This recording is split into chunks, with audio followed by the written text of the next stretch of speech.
here it is. So, what I would like to discuss is, in general, two things.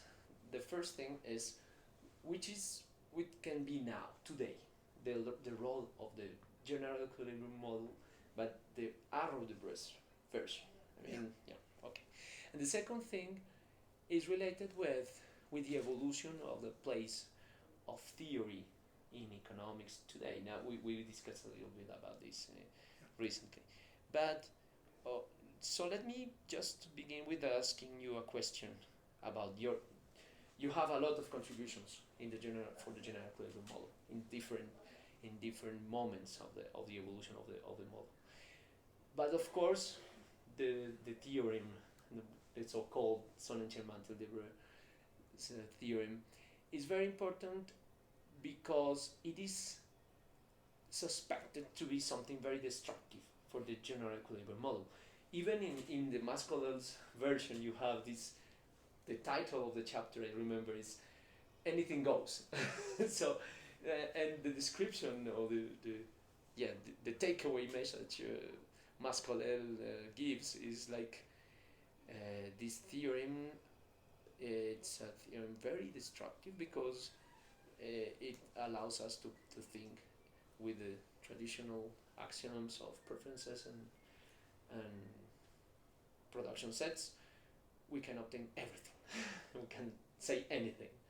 So the first thing I would like to know is, what is your takeaway message of this theorem? What does it mean? Yeah, so I'm happy to talk about that. I should say at the outset, Mascolet was a student in Minnesota when I was doing this work, and I taught a year-long theory course which he took, and that was the start of our friendship. I think the first published paper he wrote, we wrote together. He was, of course, a superb student and has become, a pioneering, leading economist. I'm not so sure I would agree with your statement that the way he writes this, certainly he uses the title "Anything Goes," means that the theorem is essentially destructive relative to what Arrow-Debreuil theory is about. I don't want to speak for what he might say about it, but I do want to push back a little bit at the suggestion that he would view it that way. I'll give you my own view. The first part is that the Arrow-Debreuil theory has both positive aspects and normative aspects. And for me, the most significant part of the theory, certainly the way that I think this was thought about by Arrow and Debreuil and talked about it by them, perhaps a little less so by Mackenzie. It was a very normatively inspired piece of work. It's the model which helps you present the welfare theorems to really understand the conditions under which equilibrium is, I don't even want to use the word efficient, let me say Pareto optimal, in a narrow sense efficient. And so it's really a finest expression of this idea of Adam Smith that originates there. It takes a long time to get to a good understanding of the relationship between equilibrium, good definitions of equilibrium and efficiency. And Arrow clearly, the first work are these welfare theorems. And this is the model that lets you express well the welfare theorems, to understand both the sense in which markets, perfect competition, can be a constructive force in obtaining efficient good, aside from income distribution outcomes. And it also gives you the sense, and I mentioned this in my lecture, of cases where you don't expect markets organized in the usual way to result in efficient allocation of resources. Monopolistic elements, public good provision,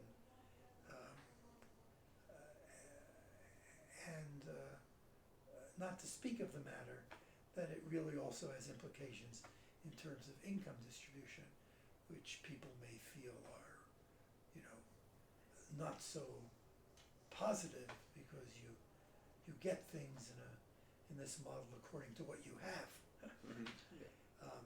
So, I think it's a mistake to say that the Arrow-Debreu theory and the models really revolve around, in terms of their importance, the positive part. The normative part is very important.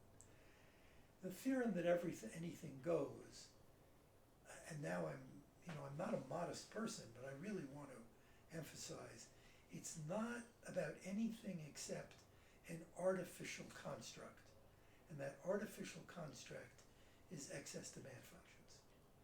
Excess demand functions you never see, you probably never measure, but they're an artificial construct used in the Arrow-Debreu theory as they presented in theory of value and in their existence theorem to establish existence. And that particular function, these excess demand functions, it's the zeros of that give you equilibrium. And it may be that excess demand functions are not the most useful, the most powerful way of even proving the existence of equilibrium, but they were the important traditional way. And as I noted in my original paper, if you know a lot about what's possible as excess demand functions, then you also know a lot about what the set of equilibrium prices can look like, and you know a lot about what tetonomal dynamics can be. But tetonomal dynamics are another artificial construct. So knowing what tetonomal dynamics can be, even though it received a lot of attention by Arrow, the classic paper by Arrow and Hurwitz and Bloch, very important work, but they were about an artificial construct.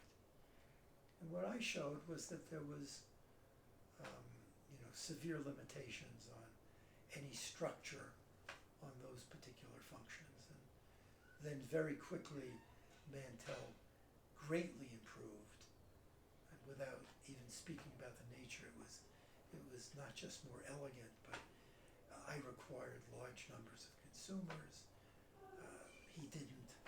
And the jump from Mantell to Debreu, in my mind, is pretty small. The jump from me to Mantell, pretty large. Mantell was a close friend, Argentinian, who died too young. And I really didn't know him until we did that common work and I received his paper in the mail, a genuine gentleman. But to get back to the subject, understanding what excess demand functions can be is understanding what an artificial construct can be, an important one. Now, the fact that one doesn't know much about excess demand functions, that anything goes, if you only assume utility maximization and profit maximization, you're not even saying anything about the distribution of wealth in society. You're not saying anything about preferences. You're not saying anything about production. So it was my feeling from the beginning that economists shouldn't really expect very much to come out. And if you wanted to really know things about these artificial constructs, you have to put more in. A little sidelight, when I wrote this paper, I sent it off, and remember, it's not long after I was here. I'm perhaps at that point 28 years old, 27 years. I sent it around and quickly got a lot of good attention. Samuelson, and part of the reason I wrote this is I knew a lot of demand theory, and I knew with a single agent there was a lot about symmetry and negative semi-definiteness of the matrix of substitution terms. And I had studied Samuelson, and Samuelson made a big deal of this structure that was implied by utility maximization. I sent this paper off, among other people, to Samuelson, who wrote back on a small piece of paper, which I'm not sure I still have, sort of starting a proof that what I wrote had to be wrong, and then saying, "Oh no," and you know, it's a surprising result if you're in the tradition of utility maximization is supposed to give you refutable restrictions, just as the theory of gravity tells you things about how a ball falls. But it's a lot of, there's a Yiddish word, chutzpah. It's a lot of guts to believe that that would carry over when you had many people. So I never viewed it as destructive. I viewed it as, for this general equilibrium theory, the great achievement was the welfare economics. That's what it was built for. And in terms of the positive part, you really shouldn't expect to get much out unless you put more structure in. Okay. So what, at that period and today, looking at it in a retrospective way, what do you think was the way what was the way that the model in general, the general equilibrium program, let's say, research program, may go, or how do you expect the program, the very research program, to evolve from that period, and how do you see it from now? This is Yeah, I mean, I think people came to understand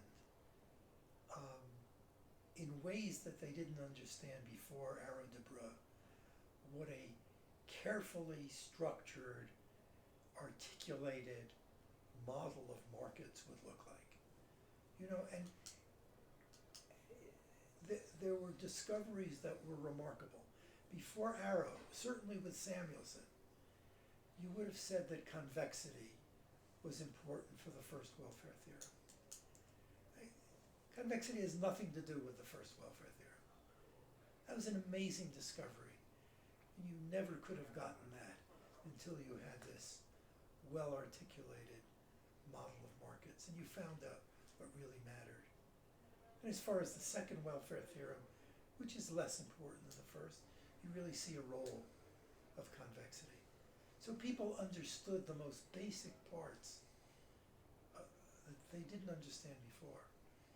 And you know, people would say things like, well, if there are externalities, there are monopolistic elements, then people won't behave.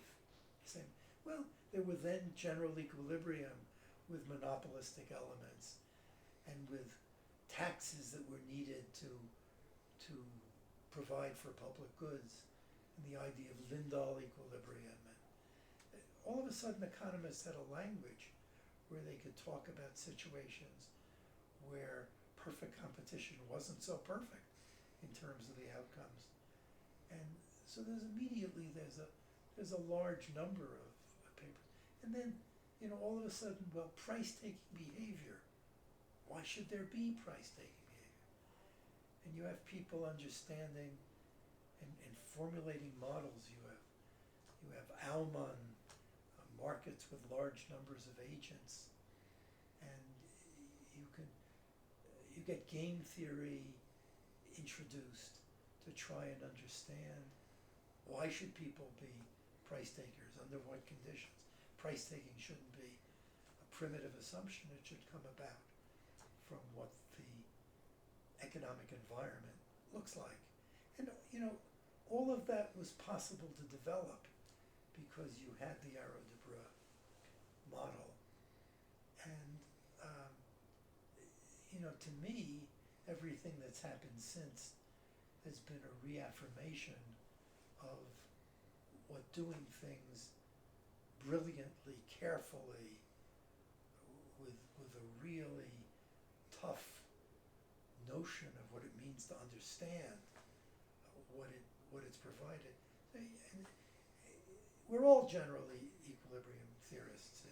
If you look at the papers that are important in monetary theory, you put in money and you have another dimension which is makes things so much different and difficult. But the models which have introduced money and been successful have been built upon general equilibrium. Bob Lucas likes to call himself a general equilibrium theorist. And sometimes I push back, and a lot of the monetary equilibrium models are one-agent models. And I say, well, then all of the income effects that may be important, and maybe then the response is they're second order. But we're all general equilibrium theorists now. It's been a great success, and it's a misreading of anything. I'm pleased to have the attention, but it's a misreading that it destroys the Arrow-Debreu theory. I agree. I was just provoking a discussion because with the that was the kind of questions I wanted to ask. This is the kind of interpretation you find in the literature sometimes, but I think it's weak, and I don't think that it's it's not as if the objection has led to anything particularly productive. On the other hand, trying to understand when people will be price takers,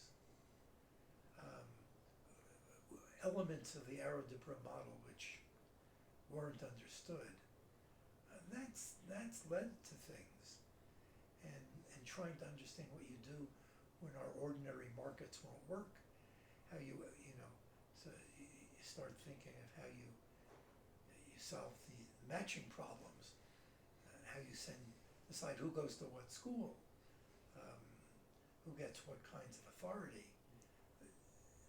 There's been an evolution. In some ways, we went through a period where we're all general equilibrium theorists and learning the model, and it remains important. Now, if you don't know the elements of game theory, you're going to be left behind. And if you don't know at the same time the elements of how to use data, collect data, think of things with real empirical mind and importance, sensitivity, you'll be left behind in economics. I wanted to ask you just another precise question about the evolution of the Arrow-Debreu's model, the place of Arrow-Debreu's model in the evolution of theory. And this is maybe a weak interpretation I have. I do have, which is I found the general equilibrium model, the Arrow-Debreu's version, seems a little bit reluctant to include game theory. I mean, game theory and the Arrow-Debreu model, Arrow-Debreu's model were not that compatible from my point of view. I mean, you have to leave aside a lot of things of the model in order to include or to think like a game theorist.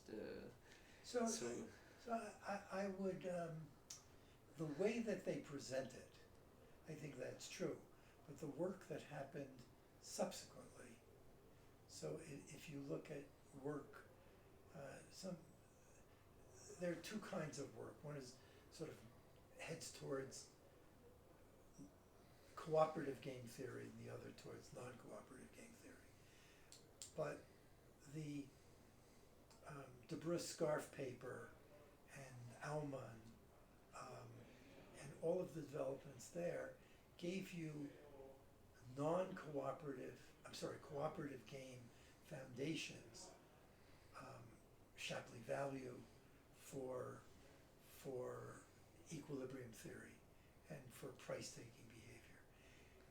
And there are, at the same time, it's Ian Gale, I'm trying to remember, not David Gale, this is Douglas Gale. Douglas Gale, so I'm looking. Ian is his brother and was a student at Princeton. So Douglas Gale wrote beautiful papers. I wrote little papers which were derivative of what he did on non-cooperative foundations.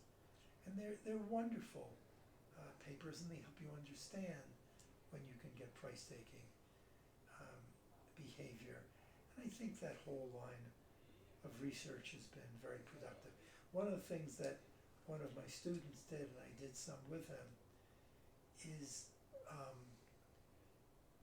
to do, what he did was to do perfect competition as the limit of Cournot competition. And the stories that we tell that are most basic for perfect competition, that don't look as if they're an arrow de Breu. So U-shaped average cost curves, not there in arrow de Breu. But if you look at it, we draw these pictures of firms being very, very small, and then the efficient scale for every one of them is small, and in the aggregate you get constant returns to scale, because you can increase the number of firms all producing efficiently. So, and his thesis, which was brilliant, Bill Novshek, was showing how you do that in partial equilibrium. And then we wrote some papers that really were important and were published in the survey in the Journal of Economic Literature. I don't think appreciated enough, which really showed how you get perfect competition as the limit of a kind of Cournot equilibrium. So I believe that game theory, which was becoming developed quickly, was seen to be a powerful tool for not just giving foundations for the arrow de Breu model, but also just providing whole new ideas. So you have Nobel Prizes won for matching, and these the real applications are very deep and very important, and I think help us get past the model of perfect competition. Labor market and those. Yes. Sure. That's perfect. Good. Thank you very much. Great pleasure.